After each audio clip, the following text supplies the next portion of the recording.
Hello दोस्तों, जय हिंद। दोस्तों आप सभी को स्वागत है मेरे इस ऑनलाइन प्लेटफॉर्म में। तो दोस्तों, आज हम लोग काफ़ी एक महत्वपूर्ण टॉपिक के ऊपर डिस्कस करेंगे और काफ़ी सिंपल तरीका से उसको समझने का प्रयास करेंगे। और ये टॉपिक जो है 10th क्लास के विद्यार्थियों के लिए काफ़ी महत्वपूर्ण है। और प्लस कर सकते हैं कि आप यहाँ से अगर आप किसी भी क्लास से बिलोंग करते हैं तो आप इसे देख सकते हैं और समझ सीख भी सकते हैं, या आप किसी क्लास से भी नहीं बिलोंग करते हैं तो आपके लिए वीडियो भी कर सकते हैं कि लाभकारी होगा, क्योंकि यहाँ से भी आपको कुछ सीखने के लिए मिलेगा। तो आइए चलिए हम लोग काफ़ी सिंपल तरीका से जो है कि इस टॉपिक को डिस्कस करते हैं। हम लोग चूँकि 10th क्लास के नियंत्रण और समन्वय जो चैप्टर है उसको हम लोग पढ़ाई मतलब एक तरह से स्टार्ट किए हैं, तो उसका जो अंदर जो भी टॉपिक है तो उसको हम लोग एक छोटे छोटे वीडियो के माध्यम से एक्सप्लेन कर रहे हैं। तो उसी से संबंधित एक टॉपिक है और काफ़ी कह सकते हैं कि अच्छा टॉपिक है, जिसका नाम है उद्दीपन के लिए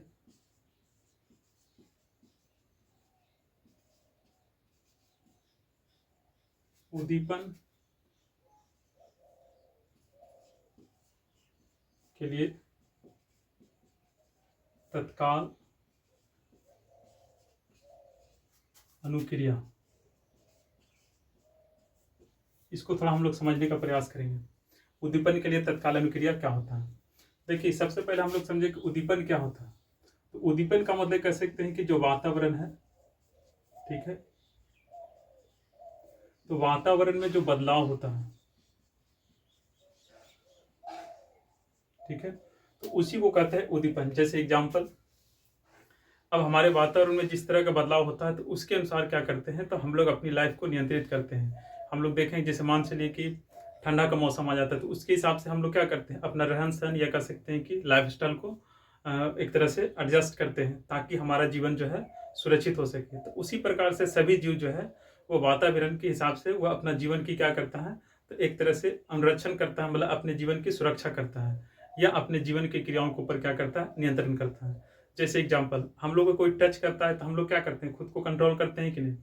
तो ये भी क्या कहलाता है, तो ये कहलाता है उद्दीपन के लिए तत्काल अनुक्रिया। जैसे हम लोग को कोई छूता है तो हम लोग हाथ को पीछे हटाते हैं, या कह सकते हैं कि आप कह सकते हैं कि जो हमारे वातावरण में जैसे कोई मान चलिए गंध उंध कहीं से हम लोग कहीं पे बैठे हुए हैं और कोई बगल में आकर के गैस छोड़ दिया, तो वहां पे वातावरण क्या हो गया, बदल गया। तो उसके हिसाब से हम लोग तुरंत नाक को बंद कर देते हैं, है ना। तो ये क्या कहलाता है, तो उद्दीपन के लिए तत्काल अनुक्रिया, मतलब वातावरण में जो चेंजिंग होता है तो उसके कह सकते हैं कि चेंजिंग के अनुकूल जो है कि हम लोग कुछ तत्काल अनुक्रिया करते हैं, मतलब कुछ क्रिया करते हैं, ठीक है। तो उसी को कहा जाता है उद्दीपन के लिए तत्काल अनुक्रिया। इसमें होता क्या है कि जो पौधे होते हैं वो वातावरण के हिसाब से क्या करता है, वो तुरंत अपना कह सकते हैं कि जीवन की एक तरह से अनुरक्षण करने का काम करता है। उद्दीपन के लिए तत्काल अनुक्रिया में जो है कि इसमें एग्जाम्पल के रूप में छुई मुई के जो पौधा है, आप शायद छुई मुई के जो पौधे हैं उसका इसमें एग्जाम्पल लिया गया है। अब देखिए, छुई मुई के पौधा जो है, इसका नाम से इसका आंसर पता चल रहा है कि छुई मुई के पौधा जो है ये एक ऐसा पौधा है कि अगर उसको हम लोग छूते हैं, ठीक है, तो वो क्या होता है, उसकी पत्तियां जो होती है, उसकी पत्तियां आपको तुरंत क्या हो जाएगा, मुड़ जाएगा, और मुड़ करके क्या हो जाता है, वो झुक जाता है, ठीक है। तो हम लोग जैसे ही छुए वो पत्ता क्या होगा, यथास्थिर क्या होता है, मुड़ जाता है। तो ये क्या हुआ, तो हम जैसे ही कह सकते हैं कि बाहरी वातावरण में परिवर्तन हुआ, उसका बाहरी वातावरण से कुछ वैसा इंफॉर्मेशन गया, तो तुरंत पत्ता क्या किया, तो वो खुद को एक तरह से नियंत्रित किया। तो यही कहलाता है उद्दीपन के लिए तत्काल अनुक्रिया, मतलब बाहरी वातावरण के अनुसार जो है जीव अपने आप को क्या करता है, नियंत्रित करता है या अपने जीवन के संरक्षण करने का काम करता है। तो उसे कहते हैं उद्दीपन के लिए तत्काल अनुक्रिया। अब हम लोग क्या कर सकते हैं कि घर में बहुत सारे जीव जंतु या कीट पतंग होता है, आप देखिएगा जरा से कह सकते हैं कि थोड़ा सा हिले डोलेगा तो तुरंत वो क्या होता है, फुट से भाग जाता है या खुद को बचाने का काम करता है। तो यही कहलाता है उद्दीपन के लिए तत्काल अनुक्रिया। तो आप समझ सकते हैं कि उद्दीपन के लिए तत्काल अनुक्रिया का मतलब क्या होता है कि वातावरण में जो परिवर्तन होता है तो उसके अनुसार जीव अपने जीवन की क्या करता है, संरक्षण करने का काम करता है, या उसके अकॉर्डिंग जो है कि वो कुछ क्रिया करता है, तो उसी को बोलते हैं उद्दीपन के लिए तत्काल अनुक्रिया।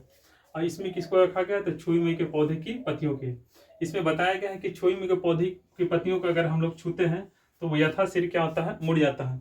अब वो मुड़ता कैसे है, तो जैसे ही छुई मुई के पौधे की पत्तियों को छुआ जाता है तो पत्तियां जो होती है वो जल में त्वरित हो जाती है, यानी उसके ऊपर जो है कि जल का कह सकते हैं कि एक लेयर आ जाता है, जिससे पत्ता क्या होता है झुक करके बंद हो जाता है। ठीक है, फिर कुछ समय के बाद क्या होता है कि जब वो पानी का कह सकते हैं कि जो जल जो था पत्तियों पर, जो जल का कह सकते हैं कि एक तरह से एक लेयर आया था, वो खत्म हो जाता है, तो फिर पत्ता क्या होता है फैल जाता है। तो इसमें याद रखना है उद्दीपन के लिए तत्काल अनुक्रिया में क्या है, और उद्दीपन के लिए तत्काल अनुक्रिया में किसका एग्जाम्पल लिया गया है, तो छोईमुई के पौधे की पत्तियों के। यहाँ से एक क्वेश्चन आता है कि छोईमुई के पौधे के पत्तियों को छूने के बाद यथाशीघ्र मुड़ जाता है, क्यों? तो यहाँ पर एक आंसर लिखेगा कि छोईमुई के पौधे की पत्तियों को छूने के बाद यथाशीघ्र क्या होता है, मुड़ जाती है, क्योंकि उसकी पत्तियां जल में त्वरित हो जाती है। पत्तियों के ऊपर जल का कह सकते हैं कि सतह आ जाता है, जिससे पत्ता मुड़ जाता है, और कह सकते हैं कि उसी को कहा जाता है छोईमुई के पौधे की पत्तियों को छूने के बाद यथाशीघ्र क्या होता है, मुड़ जाता है। ये काफ़ी कह सकते हैं कि अच्छा क्वेश्चन है, जो आपके एग्जाम के लिए भी महत्वपूर्ण है। तो यहाँ से हम लोग 2-3 चीज़ सीखे और आप इसको ध्यान रखिएगा। फिर मिलता है अगले नेक्स्ट वीडियो में, तब तक के लिए जय हिंद।